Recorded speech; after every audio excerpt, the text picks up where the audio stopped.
আজকে হঠাৎ করে আমার বাড়িতে একটা পার্সেল আসলো আমার দাদার নামে। দেখি দাদাকে জিজ্ঞেস করলাম যে দাদা একটা সেন্ট কিনে দিয়েছে আমার জন্য, দামি সেন্ট, ঠিক আছে। তারপর বাড়িতে আনলাম, খুলতেছি, তারপরে দেখলাম যে ভালোই দামি সেন্ট। তারপরে দামি সেন্টটা তোমরা কীরকম সেন্ট ব্যবহার করো কমেন্ট করো। দেখে নিলাম খুবই দামি সেন্ট, ঠিক আছে, কোম্পানি আছে ব্র্যান্ডের, ঠিক আছে। এরপরে আমার মা বলতেছে, বলে এত দামি সেন্ট দাদা কিনে দিছে, আমার ফের দুটা কিনে দিছে, দেখো তুমি নিজেরা সুন্দর কোম্পানির সেন্ট, খুব ভালো, তোমরা ব্যবহার করো। আর তোমরা কী সেন্ট ব্যবহার করো কমেন্টে জানাবে, ঠিক আছে। ওইটুকুনি সেন্টের দাম কত টাকা? দুটো সেন্ট। দাঁড়াও না,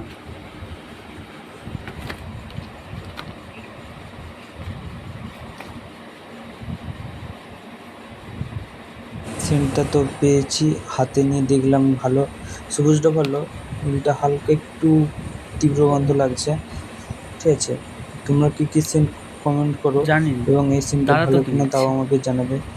ভালো হলে তাহলে আমি আবার পরে আরও কিনবো, ঠিক আছে।